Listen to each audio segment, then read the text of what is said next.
Subhanallah, Alhamdulillah, Allahu Akbar, La ilaha illallah.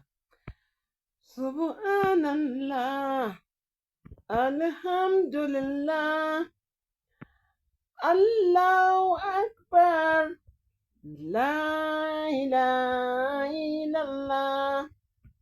Subhanallah, Alhamdulillah, Allahu Akbar, La ilaha illallah.